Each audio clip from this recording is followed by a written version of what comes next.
leadership, c'est décider. Décider d'aujourd'hui, décider de demain. Tout le monde doit y prendre part. Encore plus les femmes qui participent au quotidien de la famille, de la société, elles sont donc amenées à être où se prennent les décisions. Le leadership féminin a donc toute sa place pour avoir des décisions de qualité qui pensent à toute la société. Déjà, l'éducation. L'éducation à la maison, l'éducation à l'école, l'éducation dans l'espace public.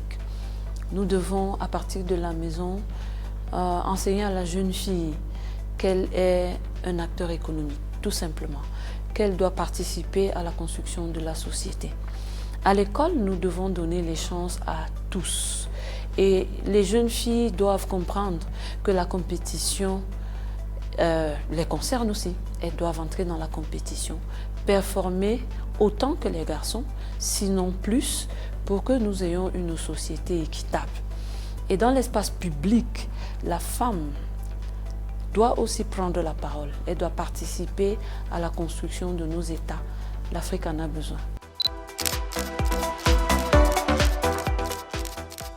Il y a déjà l'environnement socio-culturel qui est un gros poids en Afrique, où on enseigne à la jeune fille qu'elle doit être toujours en deuxième position. Elle doit attendre qu'on lui donne une certaine place. On n'enseigne pas à la jeune fille qu'elle doit aussi être une combattante, une guerrière, qu'elle doit décider de l'avenir. Ce frein, jusqu'ici, est quand même le plus gros, à mon avis. Pour celles qui vont au-delà de ce frein, elles font face à un plafond de verre.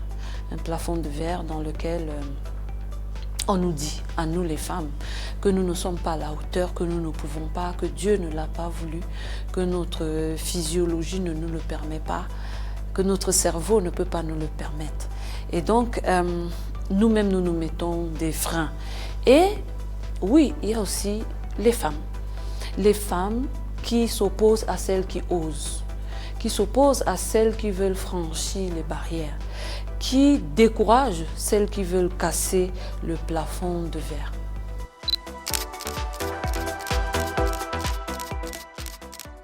Alors ça, c'est une grosse problématique. C'est assez compliqué, c'est assez difficile de devoir se consacrer entièrement à son travail et de laisser ses enfants sans un suivi. On est donc obligé d'être de très bons organisateurs. On est obligé d'anticiper 3 fois plus que les autres et on est obligé d'appeler à l'aide. Il ne faut pas avoir peur d'appeler à l'aide. Nos conjoints sont là pour nous aider. Quand on leur explique, ils le comprennent bien. Nos frères dans la famille sont là pour nous accompagner. Et nos enfants, filles comme garçons, ils comprennent les enjeux lorsqu'on commence à le leur expliquer très tôt. Et donc, tous ensemble, on est donc capable de se donner une certaine discipline et de consacrer le temps qu'il faut au travail, le temps qu'il faut à la famille, le temps qu'il faut à soi-même.